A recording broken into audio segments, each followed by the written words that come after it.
Se trata de sociedades indígenas que tienen un concepto del entorno muy distinto al nuestro. Nosotros nos separamos de la naturaleza, pensamos que hay una cosa que es los seres humanos, que somos la cima de la creación, sí, y la cima de la evolución, y por debajo están los demás seres vivientes, y donde nosotros nos consideramos que los seres humanos, como dice el Génesis, estamos hechos para poblar la tierra y para dominarla y para dominar la naturaleza. Sí. Y además de eso, nosotros hemos mercantilizado la naturaleza. Consideramos que la naturaleza es capital. Conceptualizamos los demás seres vivientes, es decir, las plantas, los animales y las rocas, los consideramos, bueno, las rocas además las consideramos inanimadas y los consideramos objetos que podemos comercializar y mercantilizar. En el caso de los demás, de los grupos indígenas, quiere decir que nosotros somos la única sociedad en el planeta que hace eso. Todos los balances que ha hecho la etnología muestran que nosotros somos la única sociedad en el planeta que se separa radicalmente de la naturaleza. Okay. Todas las demás sociedades en el mundo consideran que los seres humanos compartimos con los demás seres vivientes una misma esencia trascendente. Okay. Que todos los seres vivientes tienen, como los seres humanos, niveles distintos de conciencia. Y eso hace que la relación con los demás seres vivientes sea muy distinta y sea impensable pensar en mercantilizarlos. Okay. Y dentro de seres vivientes se incluyen seres que nosotros no consideramos vivientes. Sí, como el agua. Las rocas, como por ejemplo el agua, okay, como por ejemplo los vientos, como por ejemplo los ríos, como por ejemplo las montañas, todo eso se consideran seres vivientes desde el punto de vista de otras sociedades. Ok, y como desde ya en el conflicto que tú trabajaste de los Uba o en el que trabajaste de los Shikwani, como a estos indígenas, ¿quién los representa como legalmente o se representan ellos mismos? Organizaciones indígenas. Organizaciones indígenas, claro. Y ellas son los que pelean en el Congreso. Las organizaciones indígenas son, bueno, tú sabes que por ley el Estado colombiano, en virtud de que firmó un convenio que se llama el Convenio 169 de la OIT, sí, en el año 80 y pico, ese convenio, tú sabes que los convenios internacionales priman sobre la Constitución, están por encima de la Constitución. Entonces ese convenio que firmó Colombia obliga al Estado colombiano a consultar cualquier medida de desarrollo que afecte a los grupos indígenas. Y para eso se creó esa figura que se llama la consulta previa. Entonces todas las políticas, programas, proyectos de desarrollo que afecten de alguna manera a los pueblos indígenas deben ser consultados con ellos. Entonces lo que ha sucedido es que para todos estos proyectos, estos desarrollos de petróleo, pues el Estado colombiano está obligado a consultar. Entonces en estos momentos pues todos estos proyectos se hacen mediante consultas. O sea, el Estado los defiende a través de... No, nadie ha dicho que el Estado los defiende. No los defiende. El Estado está obligado a consultar con ellos, que es muy diferente a que el Estado los defienda. Y pues, o sea, ¿nunca ha jugado como un papel de defensor el Estado o alguna, aparte de la organización de los indígenas? Yo diría que es todo lo contrario. Que el Estado ha jugado un papel más de defensor de las empresas y de la inversión y del capital.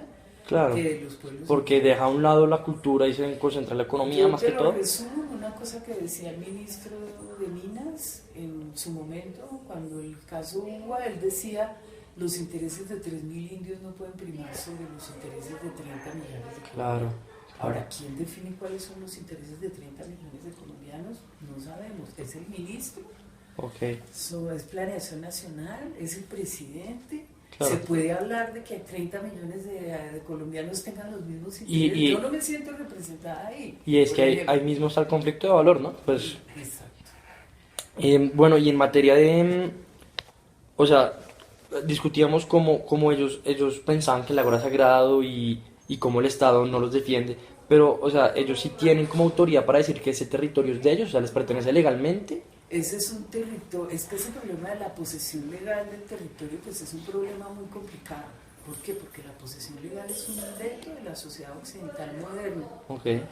Y que precisamente, digamos, establece que quien tiene la posesión es quien tiene acceso a las notarías, quien tiene acceso al catastro, quien tiene acceso a abogados. Eso es, digamos, una de los aspectos de la propiedad. Y resulta que estamos hablando de gente que tiene una continuidad histórica y geográfica en una región de hace cientos de años, que lo consideran su territorio, así no haya habido una autoridad nuestra que la haya legalizado. Y ese es el drama de los baldíos. Aquí en Colombia el Estado colombiano se inventó que hay baldíos sin tener en cuenta que aquí no hay ningún baldío. Todo el territorio nacional ha estado toda la vida habitado por grupos indígenas, por grupos afrodescendientes, por pequeños campesinos que no tienen acceso a ir a una notaría a registrar y pagar unos impuestos de registro, que no tienen acceso a un catastro, y entonces eso el Estado colombiano resuelve que son baldíos y que los pueda adjudicar. Yo conozco casos de comunidades indígenas que lo viví hace unos meses que estuve por el Orinoco. Llegamos a una comunidad indígena, estaban aterrados los de la comunidad indígena.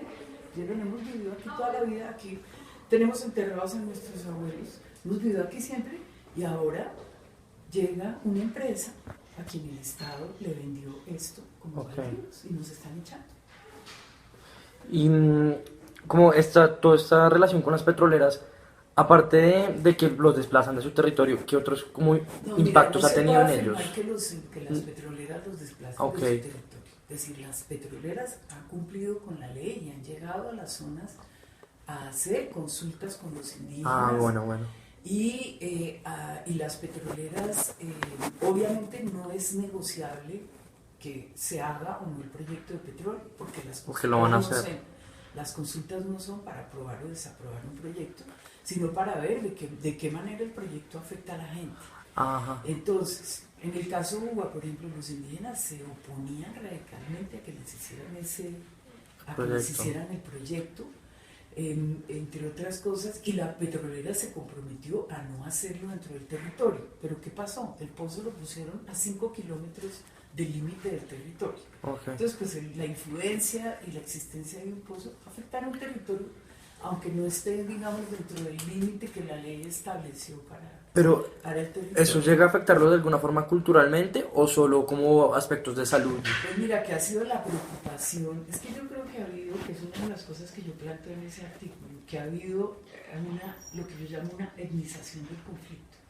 Es decir, lo que se ha hecho público es que los indígenas dicen que el petróleo es sagrado y que es la madre y que no quieren que haya petróleo, pero los indígenas además de eso han dicho toda una cantidad de preocupaciones concretas, que esas sí no se han tenido en cuenta, que son, primero, a ellos les preocupa la apertura de carreteras, porque la apertura de carreteras significa llegada de colonización, llegada de una cantidad de población que va a invadir sus territorios.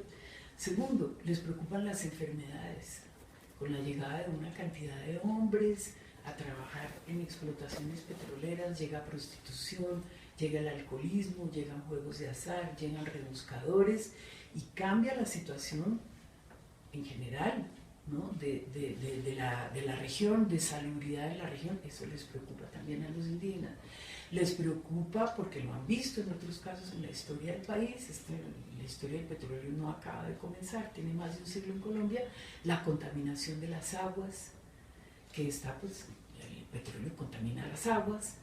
Les preocupa la contaminación de las aguas, les preocupa la deforestación que conlleva la apertura de carreteras. Todos esos aspectos les preocupan y eso es lo que ellos han expresado, pero la prensa, los medios y los analistas han preferido centrarse en los argumentos fundamentalistas y no centrarse en los argumentos concretos de los indígenas. Ellos sí tienen preocupaciones muy concretas. Por ejemplo, la apertura de carreteras les preocupa muchísimo porque eso significa que se meten las madereras, que se meten una cantidad de colonos, que les invaden sus tierras, que degradan el ambiente. Les preocupa muchísimo la contaminación de las aguas, un fenómeno que está súper documentado, que lo conocen perfectamente las empresas, que es lo que se llama la inmigración inducida por los proyectos. Eso les preocupa también.